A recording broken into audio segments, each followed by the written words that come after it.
con el tema del trabajo final. Yo le digo lo que me había imaginado, pensando en que bueno, ahí se fue Leticia, volvió Leticia. Que pensaba que por ahí lo que podíamos pensar es desde cada uno, desde su institución, empezar a diagramar un proyecto transdisciplinario. Bueno, vos ya estás, Mariana, en el tema, digamos, trabajando con eso, pero por ahí sí, bueno, encuadrar ese proyecto, digamos, en lo que es el curso y después estamos en condiciones recontra complicadas para bajar a territorio realmente. Sí. Pero bueno, por lo menos ver de qué manera, digamos, un proyecto, ver de cómo impactaría, analizar cómo impactaría en la visión de la economía circular que vimos en el curso, en la visión de la gestión de los residuos que vimos en el curso. Y también puede ser otra cosa, digamos, también puede ser otra cosa que usted diga, no sé, a mí me gustaría más vale desarrollar una cosa sobre, no sé, el tema que ustedes quieran. Yo la verdad que soy muy abierto en ese sentido, todo me interesa, digamos, todo me parece que es valioso. Así que también puede ser eso, pero si no, yo pensaba más en ver un poco terminar de ver la parte de proyectos transdisciplinarios, más lo que van a ver en la unidad, y que eso también les, digamos, pueda servir para pensar en un proyecto una propuesta de proyecto, o en identificación de actores, que es lo que vamos a ver hoy. ¿Cómo entonces, perdón, Luciano, cómo se denominaría la actividad?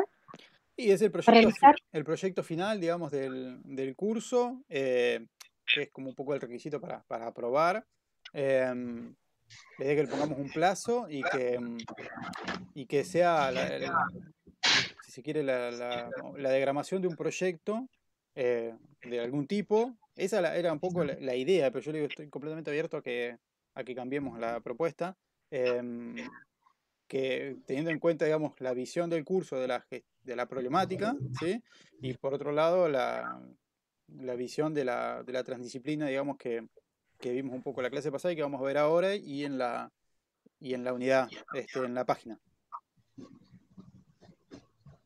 Diagramación de un proyecto. Sí, diagramación de un proyecto, digamos, pero en base a eso y pensando en las instituciones en las que está cada uno, digamos, y eso, tratar de analizar dónde impactaría en base a la visión de la gestión de los residuos integral que vimos en el curso, y bueno, ver cómo interactúa, digamos, con esa visión, digamos, qué elementos de transformación se tomarían, qué elementos de medición, qué elementos de lo que sea, digamos, la sustentabilidad financiera o, digamos, poner a prueba, si se quiere, para mí también es poner a prueba ese marco, ¿sí? Para ver si sirve o no sirve para ayudar a llevar adelante un proyecto de reciclaje inclusivo, de reciclaje en manos cartoneras. Y está bueno también, si ustedes pueden, ustedes todos tienen una formación, una visión, digamos, y una experiencia. Entonces la idea también sería que se puedan, digamos, que critiquen lo que se vio en el curso, que lo complementen, que lo que faltó, eso también me gustaría mucho, digamos, así también lo pueden encarar como una actividad aparte o dentro de esa evaluación de un proyecto, de esa diagramación de un proyecto. Vos, Mariana, que estás, por ejemplo, ya laburando con un proyecto ahí, podés decir, bueno, ¿en qué me aporta, en qué no me aporta lo que vimos? ¿O qué le falta con respecto a lo que estoy haciendo? Lo mismo Leticia diciendo, bueno, estoy en la... La idea no es que le lleve 10.000 horas, ¿sí? Salvo que tenga muchas ganas.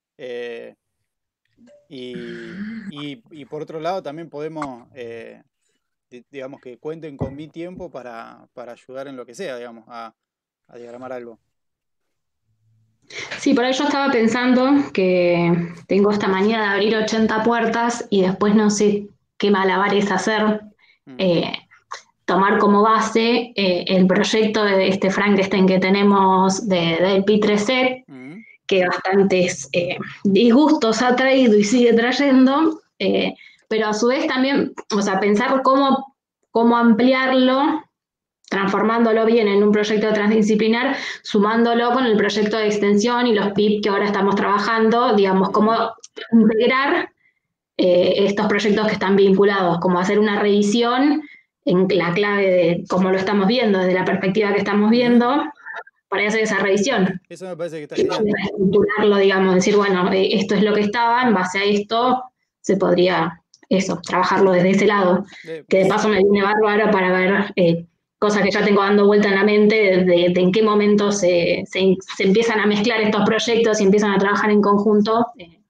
Por eso me viene bien también. Creo que está bueno porque por ahí, digo, pensar en tomar una referencia, digamos, de lo que vimos en el curso, te puede ayudar, digamos, aunque sea para decir esto sí, esto no, esto no, esto no, y esto sí, pero sí te puede ayudar y está bueno, porque ahí es algo que podés alinear un poco los planetas, quizás si sale bien. O nada más marcar y decir, ¿vieron? Esto no era así. Bueno. Pero sí, creo que es lo que a mí me va a resultar mejor, porque estamos un poco en ese proceso de reestructurar el proyecto por un lado, de ver cómo lo amoldamos a los otros proyectos ahora en medio de COVID, que no se puede salir a territorio. Digamos, creo que es lo que en el plan ABC de reestructurar todos los proyectos es lo que por ahí a mí me funcionaría mejor. Espectacular. Bueno, un tema cerrado. Dice Paula, Leticia, Agus, ¿tenés tu tesis también? Sí, estaba pensando, pero podría innovar un poco también. Genial. No, a mí se me ocurre del lado mío, bueno, ver, repensar el proyecto que nosotros tenemos desde el jardín, que tiene que ver con el ambiente y todos los vínculos interinstitucionales que se vienen haciendo desde que empezó el jardín, con diferentes instituciones, ¿no? Y que tienen que ver con el reciclaje. Y bueno, verlo desde esta mirada y ver qué más se le puede aportar a eso. Bien, después va a estar, bueno, están los actores que todavía, bueno, no está ahí hoy, pero están las promotoras con quien también se puede trabajar, digamos. Sí, eso, desde ese lado lo estaba pensando. Claro.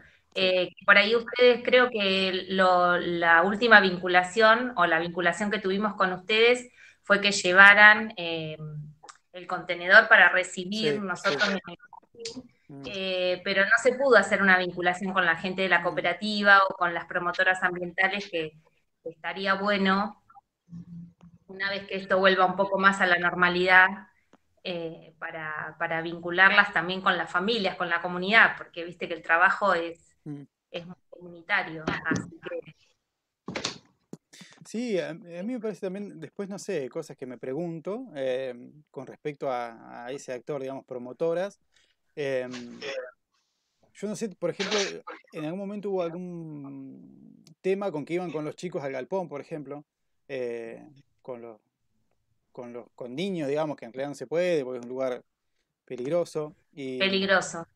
Sí, pero bueno, me preguntaba un poco también, pensando en de qué manera ellas trabajan con sus hijos, que capaz que no saben, no sé, hasta dónde, digamos que capaz que hay un ida y vuelta que puede haber entre el saber de ellas, digamos, en cuanto a la parte de reciclaje, y el saber de ustedes con respecto a la enseñanza y a la educación inicial de base, digamos, pensando en voz como alta, que es ahí como que puede haber un intercambio rico entre las dos partes. Sí. Está bueno. No sé. Está bueno. Yo no conozco bien el rol de ellas y seguramente lo vamos a ampliar ahora. En la unidad, en la página hay testimonios y hay varias cosas. Buenísimo. Sí.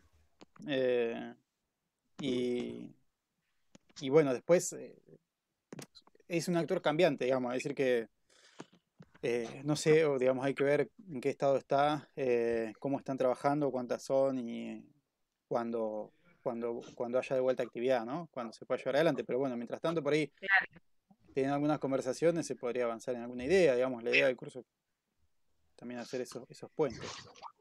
Yo, en el caso de acá de Rauch, por ahí estaba pensando, con respecto a un proyecto, estoy muy acotada de tiempo, realmente no tengo tiempo, pero lo puedo proyectar para el año que viene, si Dios quiere, porque la verdad que estoy haciendo esto porque me gusta, pero estoy focalizado en otro tema que tengo que cumplir, que ya sabés. Pero de repente se me ocurre, nosotros acá tenemos una huerta comunitaria agroecológica que se llama La Dignidad, y de repente estaría bueno trabajar un proyecto que tenga que ver con la capacitación respecto al compostaje. Bien. Que esa temática no la tienen desarrollada así desde el punto de vista productivo con el INTA, pero no he visto que estén trabajando el tema de compostaje precisamente. Entonces, por ahí me gustaría incursionar en algo con esta actividad agroecológica de esta huerta comunitaria que trabajan personas que están sin trabajo. Así que bueno, se nuclea esta gente que trabajan ahí y se genera alimentos saludables, por supuesto, la soberanía alimentaria. Así que bueno, por ahí me gustaría trabajar en algo de eso. Te hago una pregunta, Leticia. Yo no sabía, en Rauch, ¿hay cartoneros o no hay cartoneros? ¿O había o no? No, había un señor que lo hacía, pero porque había encontrado la beta de un ingreso más al que tenía, pero no tenemos la realidad de cartoneros. No, la figura del cartonero no está acá.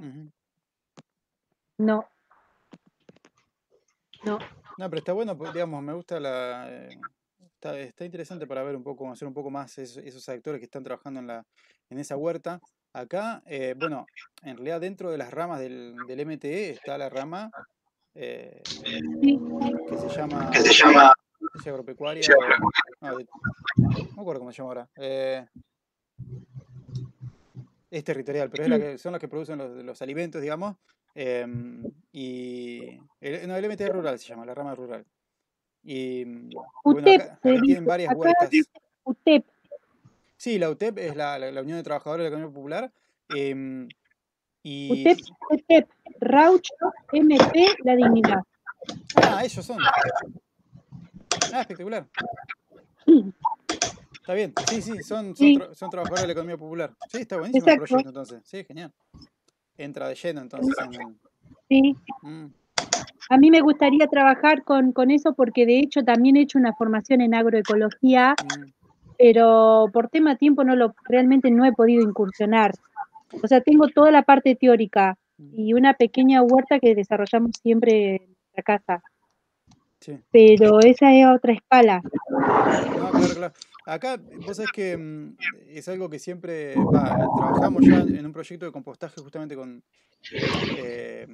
en el cual participaron las huertas comunitarias del MTE, y lo que conseguimos y que funcionó muy bien fue porque era un proyecto de compostaje. Y bueno, la idea es, lo primero que hicimos fue tratar de demostrar que uno podía compostar con cualquier cosa, ¿no? Pero conseguimos unos bins de descarte de Cañoli, ¿viste? Cañoli acá es la fábrica de salamines y eso, ¿viste? Y tiene usan unos bins de plástico, digamos, enrejillados que tienen toda rejilla a los costados y abajo. Y cuando se les rompen, los descartan. Y son de 1 metro, ponerle, sí, un poco más de 1 metro cúbico. Y eso lo llevaron para la huerta, para compostar los desechos ahí adentro. Y funcionó, pero recontra bien. Tenían a los 3 meses un compost hermoso.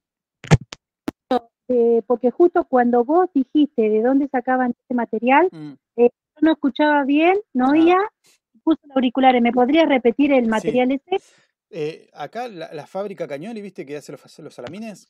Bueno, usan unos bins de plástico, son como unos cubos de plástico gigantes, de 1 metro cúbico más, capaz un poco más, todo con rejillas a los costados y abajo.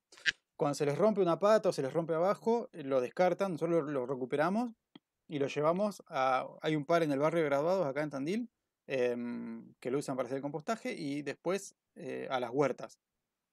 Les resultó muy muy bien porque al ser aireado por todos lados, o sea que como tiene rejilla y está levantado el piso, el aire entra por todos lados y se composta muy rápido. Y bueno, ellos mezclaron residuos de la huerta con residuos del comedor comunitario eh, y, y tenían dos. Uno que generó compost, pero uno en compost hermoso. Después les puedo mostrar la foto porque es re lindo. Incluso algún testimonio muy lindo también de las trabajadoras. Y después fueron a buscar 4 bins más hace poco, digamos, cuando ya el proyecto terminó y todo. Yo hice el contacto para que vayan a buscar 4 bins más que fueron a buscar para poder seguir compostando en otras huertas. Allá seguramente en Rauch tiene que haber algún frigorífico o alguna, no sé, o algún, bueno, no sé si capaz que habría que ver para ver si consiguen. Yo busqué en internet, son carísimos, salen como 5.000 pesos cada uno, pero bueno, ellos como los descartaban y los donaron para el proyecto, supongo que si no los venden, no sé qué. Bueno, después mandame una fotito, Lucho, si podés.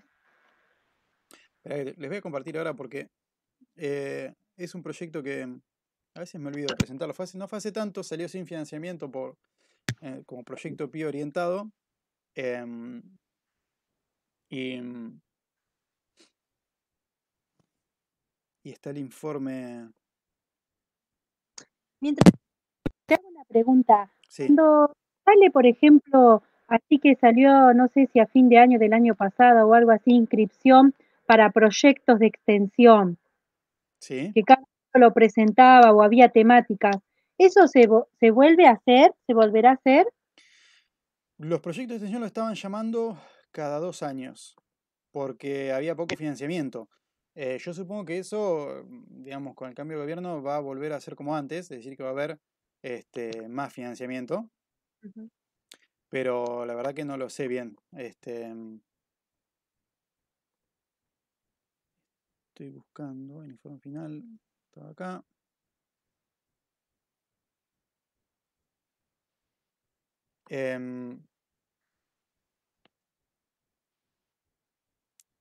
Y acá tengo la. Bueno, les voy a compartir pantalla.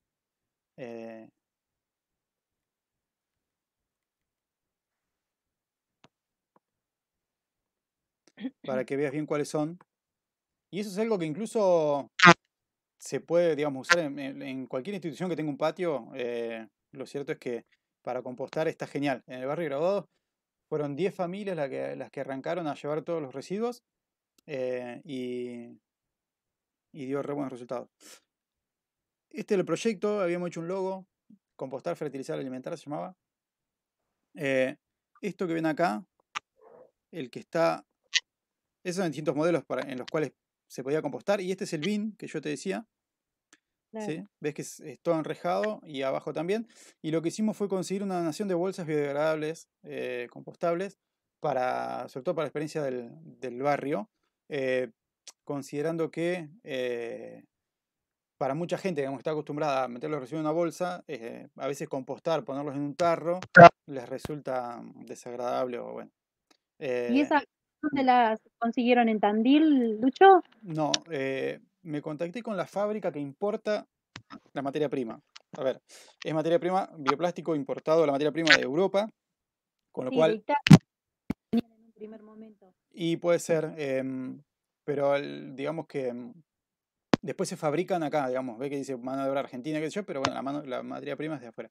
Y la importadora de la materia prima me mandó con mi hermana, digamos, que venía de Mar del Plata, un montón de bolsas y la verdad que resultó muy bien. Lo que pasa es que después son caras, o sea. Sí. Eso es parte del taller y está la foto. Acá está el otro, ¿ves? Ahí está, se ve bien el tamaño. Buenísimo. Si llegan a conseguir uno de esos, la verdad que va re bien. Esa fue la charla. ¿Ves en graduados, digamos, cómo estaba? Con las bolsas compostables que después digamos, iban haciendo capas de pasto. Le pusieron la reja para que no entren animales, ¿viste? Pero claro. Porque está ahí ¿En qué tiempo se degradaba la bolsa? No, la bolsa es de almidón de maíz, ¿viste? Realmente si dejás los residuos más de 3-4 días se empieza a romper, porque realmente se degrada así. Estando ahí en el compost, digamos, mojada y todo, en una semana ya se empieza a deshacer. Después el compostaje lo que requiere, sí, fundamental atención en el aspecto del punto de vista de los roedores. Eso sí, hay que tenerlo muy en cuenta. Sí. Porque es un atractivo, el alimento fundamental para estos vectores. Estoy buscando, me falta ahora la...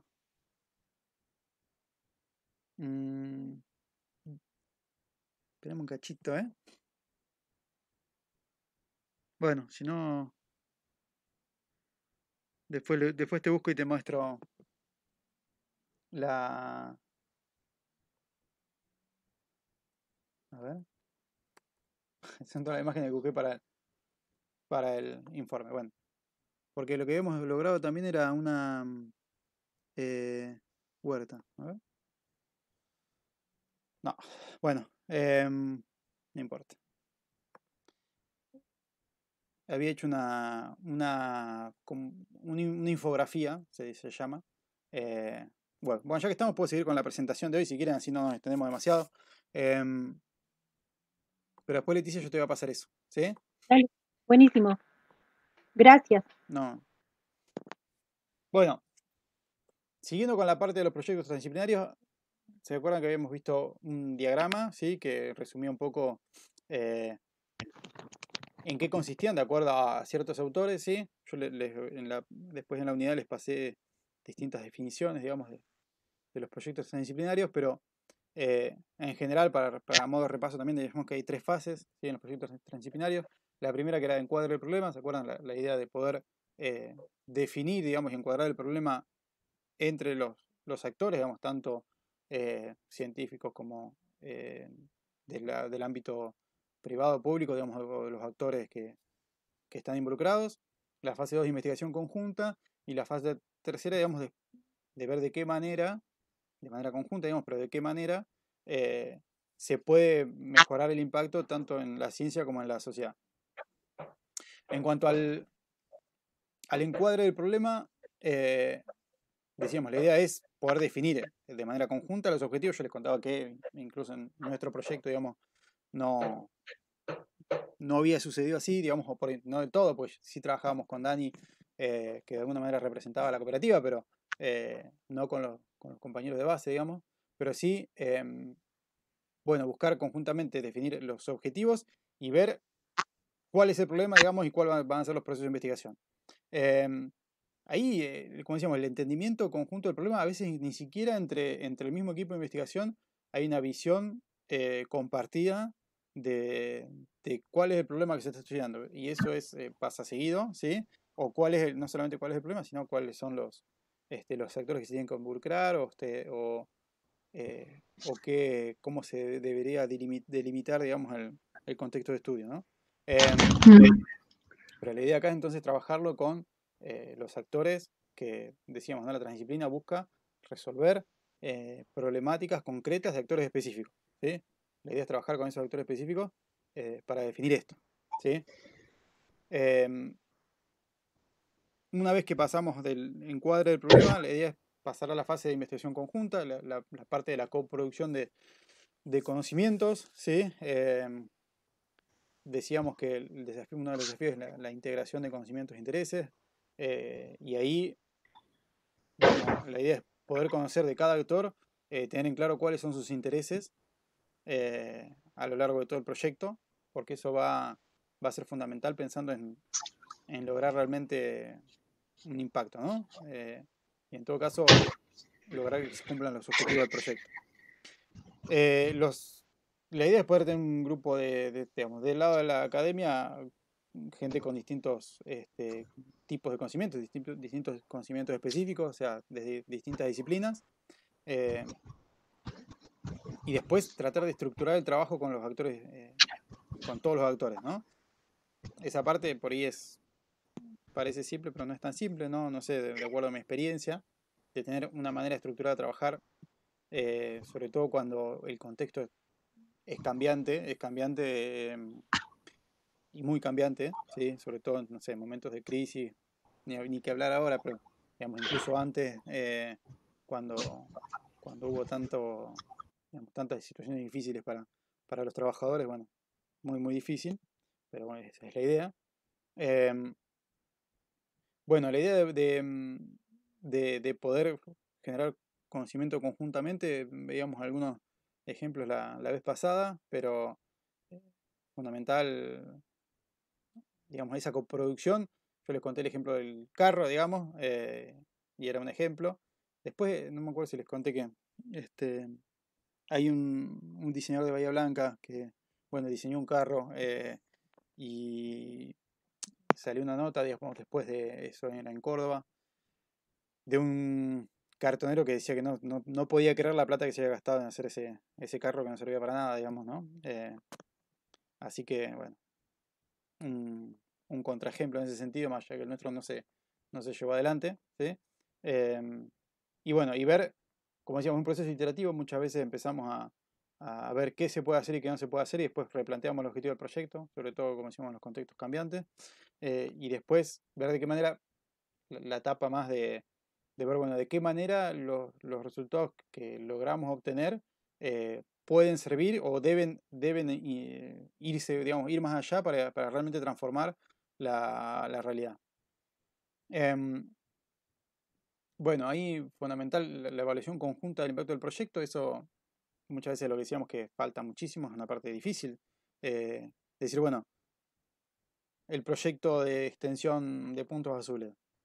Nosotros hacemos una evaluación, digamos, hacemos un informe y lo presentamos a la sociedad de extensión, y lo cierto es que lo que tendría que haber es también un informe, digamos, lo que sea, un video, una presentación de los actores involucrados, digamos, de las promotoras, de la gente de la cooperativa, contando qué sí y qué no, digamos, del resultado de ese proyecto. Y eso es algo que en general no se hace, digamos, la evaluación de los proyectos muchas veces se termina haciendo por uno solo de los actores, que el actor académico, las actores académicas.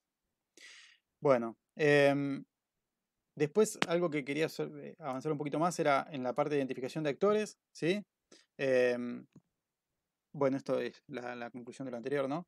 Que decíamos, las fases se superponen y que, bueno, a veces miramos mejor qué podemos hacer si tenemos resultados que valen la pena, ¿no? Si llegamos a algo, si no llegamos a nada, no lo hacemos.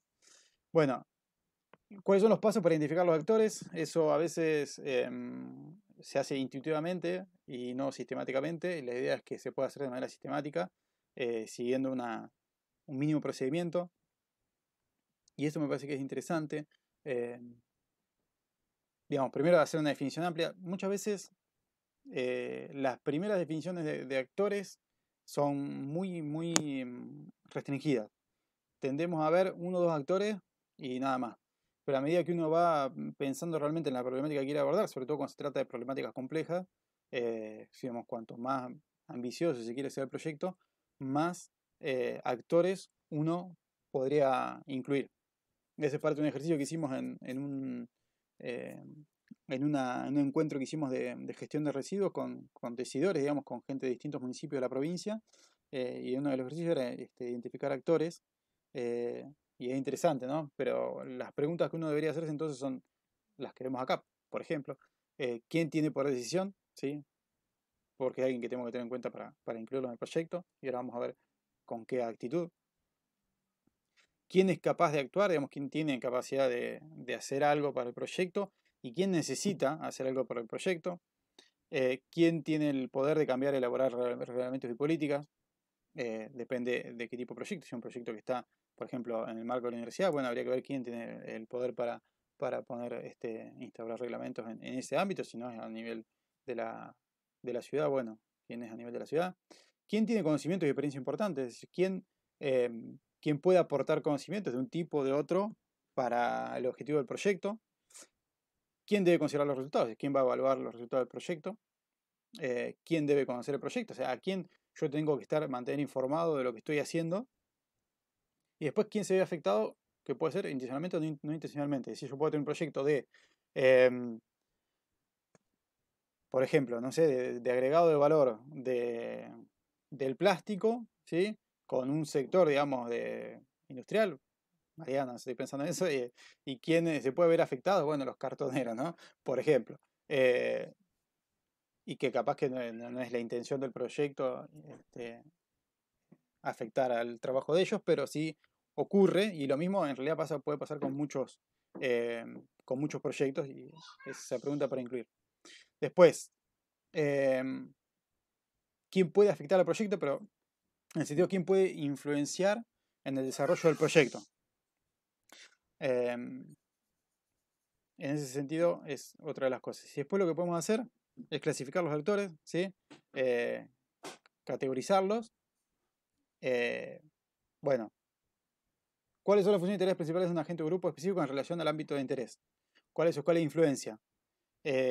¿Cuáles son sus intereses? Lo que decíamos, ¿no? De conocer bien cuáles son sus intereses y también los intereses entre un actor y otro actor. ¿Cuáles son las relaciones de poder entre esos actores? ¿Cómo uno puede influenciar a otro? ¿Sí? A veces uno puede influenciarlo para que, digamos, alguien que está en contra del proyecto puede influenciar a otro actor para que también se ponga en contra del proyecto. Y bueno, y a partir de ahí uno puede diseñar estrategias para evitar que eso suceda, ¿no?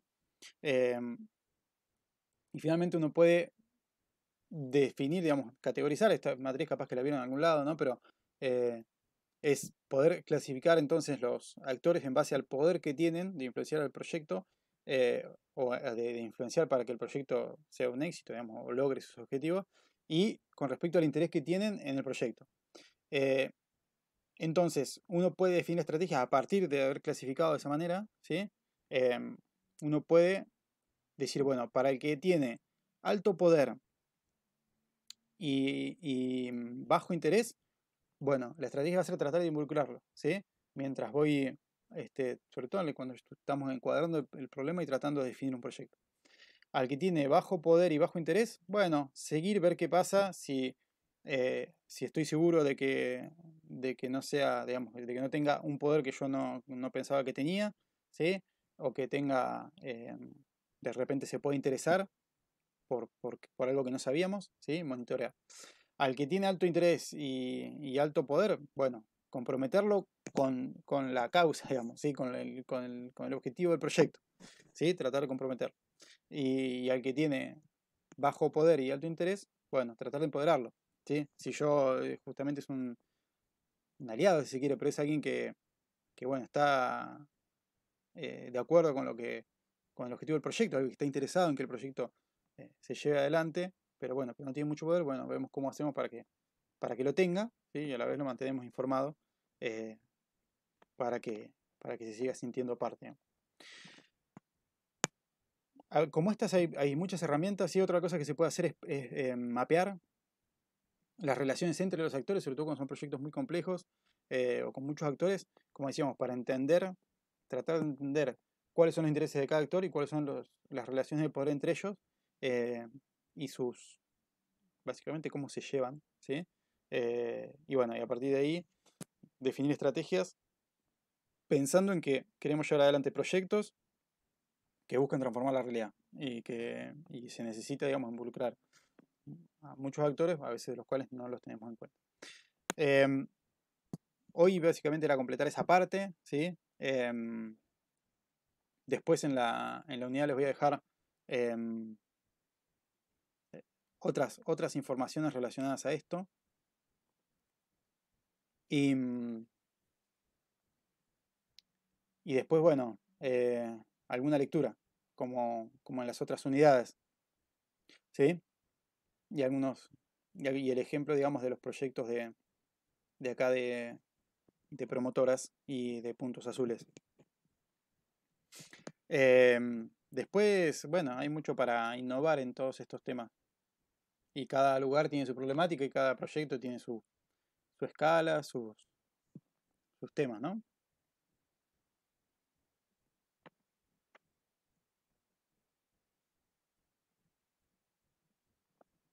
Y el día que nos decidamos transformar la gestión de los residuos en la provincia de Buenos Aires, nos unimos todos. Por ejemplo.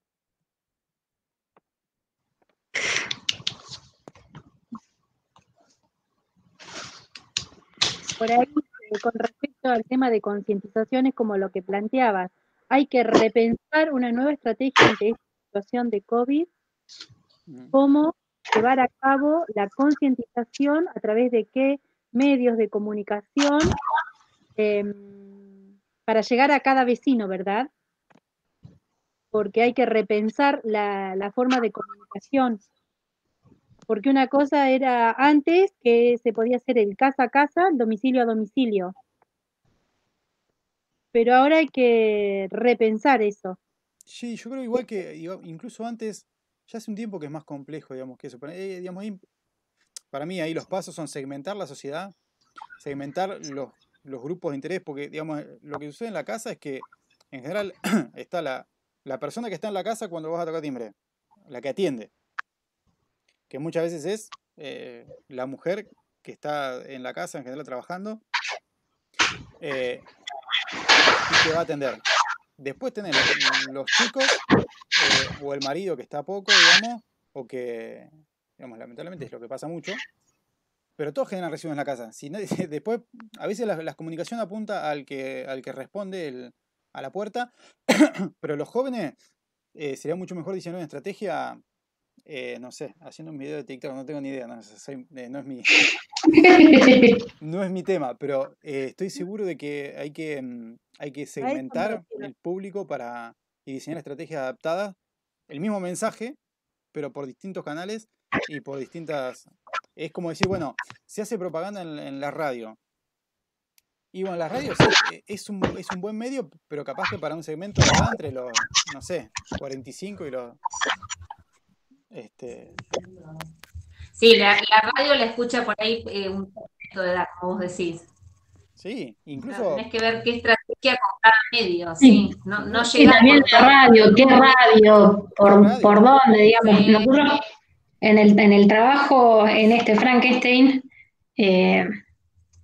aparte se trabajaba con la Facultad de Humanidades en la educación ambiental, y como estaba enfocado a hacer en los colegios el trabajo de educación ambiental e implementar los puntos sustentables, el problema es que con este afán de cada uno cumplir con su objetivo y no verlo como un proyecto, digamos, transdisciplinar, sino que yo soy esta facultad, me quiero sacar de encima este compromiso. Digamos, lo primero que salió fue los cuentitos para la educación ambiental del colegio, cuando todavía no hay identificado un circuito, ni cómo se iba a hacer, ni bien definidos cuáles eran los materiales, ni nada. Entonces hay un cuentito que sí, es un cuentito que habla de la educación ambiental, de la separación de los residuos, pero que en realidad ese cuento, digamos, a la funcionalidad del proyecto, a lo que se va a terminar armando, que todavía no sabemos qué va a ser. De hecho, hoy yo no pude asistir a una reunión en la que calculo que van a definir que lo que quiere hacer la Cámara del Plástico es lo que se va a hacer, y yo voy a estar gritando, que creo que la pusieron para hoy para que yo no estuviera, básicamente, porque sabía que los viernes daba clase y que no me gustaba lo que escuchaba.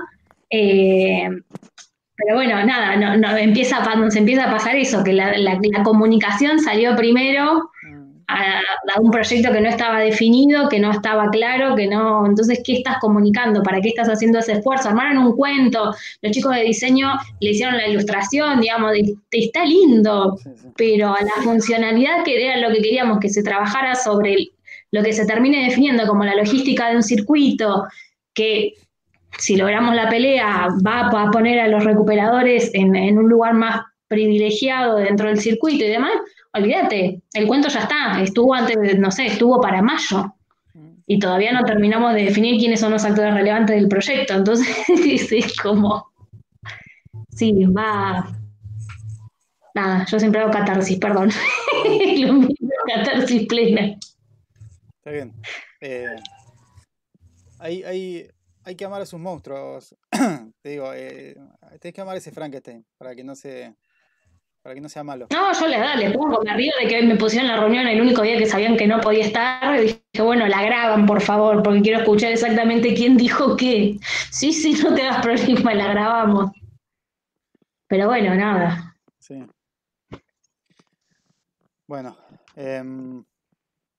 sí, se avanza, digamos, hay una tendencia al momento de resolver problemas complejos, que es natural, y que es enseguida pensar en soluciones, no pensar en problemas, sino pensar en soluciones. Entonces decir, bueno, está el problema de la gestión de los residuos.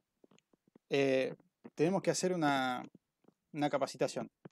Sin embargo, no se pasa el tiempo suficiente a definir qué es lo que queremos como gestión de residuos, ¿sí? Antes de avanzar. Decimos, bueno, hagamos una campaña de comunicación y no se piensa qué queremos comunicar. Eso es una tendencia digamos, que sucede mucho en los problemas complejos. Es decir, bueno, problema demasiadas emisiones de gases de efecto invernadero. Energías renovables. Bueno, pero no es la única alternativa, digamos, hay un montón de cosas, ¿sí? Pero como cada uno tiene su interés y tiene ganas de aportar y tiene ganas de hacer cosas, enseguida va a tratar de proponer una solución. Y lo que a veces nunca se plantea es, primero, el dilema, es decir, muchas veces el problema se dice, bueno, el problema es, o lo que se busca es aumentar el reciclaje. ¿Cuál es la manera de plantear los problemas de manera correcta para que en el planteo se muestre el desafío? Es cómo aumentamos el reciclaje o cómo disminuimos lo que enviamos al relleno sanitario sin aumentar los costos excesivamente, sin dejar afuera a ningún actor y sin teniendo una solución que sea sustentable en el tiempo. En la planteación del problema tienen que estar explícitas los inconvenientes, porque si no parece que, digamos, ¿cómo hacemos para hacer tal cosa? Y bueno, no sé, uno puede plantear cualquier solución. Lo que pasa es que si en el planteamiento del problema no están puestos los desafíos asociados a ese problema, enseguida pasás a las soluciones, por más de que esa solución no pueda afrontar esos desafíos. Sí.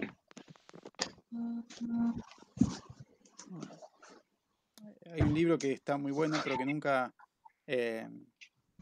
implementé con una metodología que es esa, digamos, esa metodología, pero que tienen toda una parte que es cómo transformar, digamos, justamente los intereses de los actores en indicadores para poder comparar después distintos indicadores y encontrar una solución que, por más de que no va a ser la que todo el mundo quiere, va a ser la que a todo el mundo, o sea, no a todo el mundo, pero a la mayoría le soluciona con respecto a su propio interés de sector.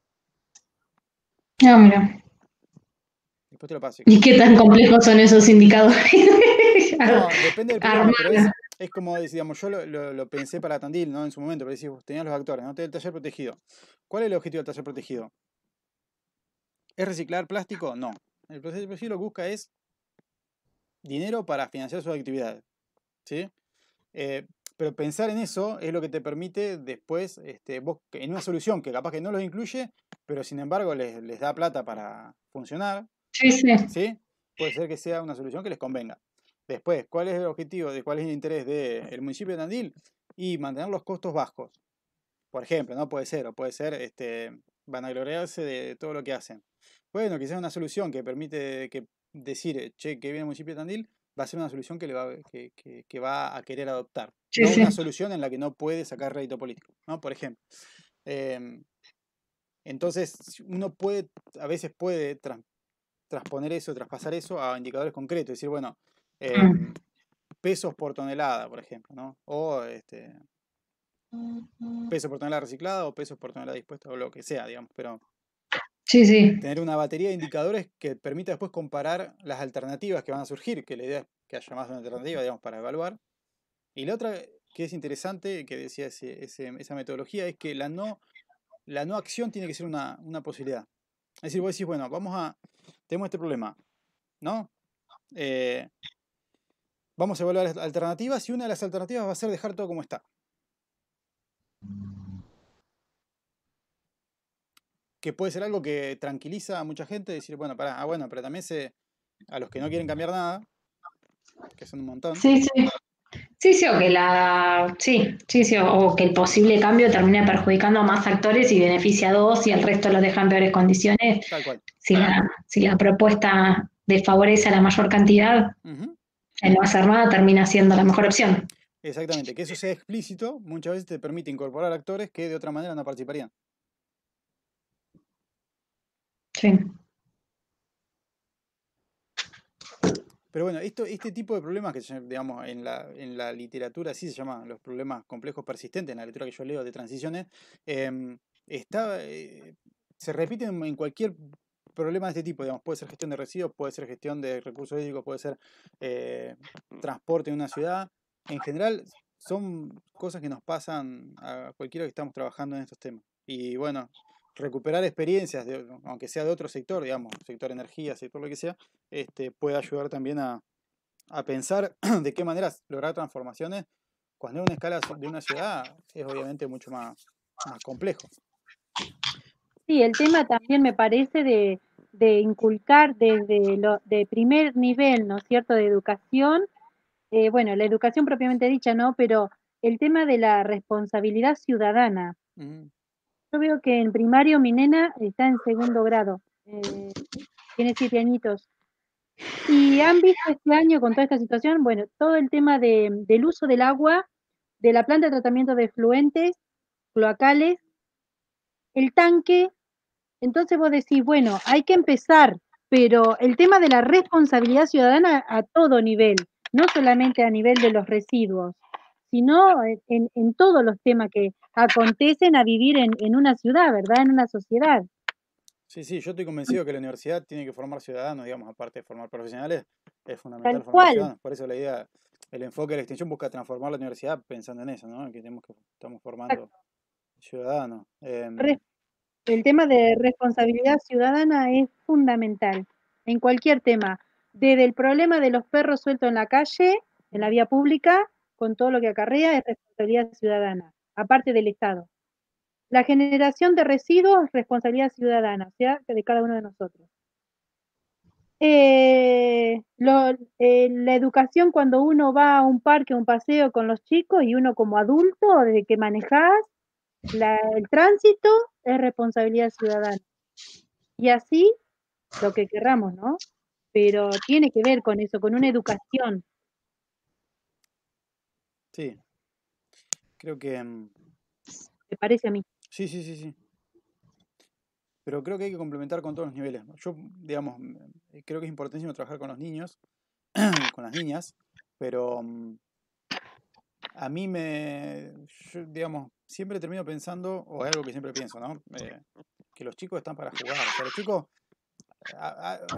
copian lo que hacen los grandes, digamos. Si esperar que los chicos sean grandes para que las cosas cambien, primero que no tenemos tiempo, y segundo que si el chico en la escuela aprende que hay que separar los residuos y qué sé yo, y después va a la casa y no hay tacho de separación, y después va a la plaza y no hay tacho de separación, y va a gimnasia y no hay tacho de separación, ni al club, ni en ningún lado, pobre chico le creamos más,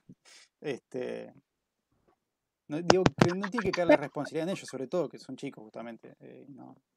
De acuerdo. Muchísimas veces la infinita cantidad de visitas guiadas que realicé en la URRA, no porque docente, por ejemplo, esos son el futuro. Miren chicos, sí, pero después es lo que vos planteás. Y yo, puertas adentro, cuando lo podía hablar cara a cara con una persona, le digo, la verdad que a mí me da mucha impotencia, porque enseñarle a los chicos y después ir a su casa y ver otra realidad es chocarse contra la pared. O sea, todo muy lindo lo que aprendo en la escuela, pero después voy a mi casa y es cualquier cosa.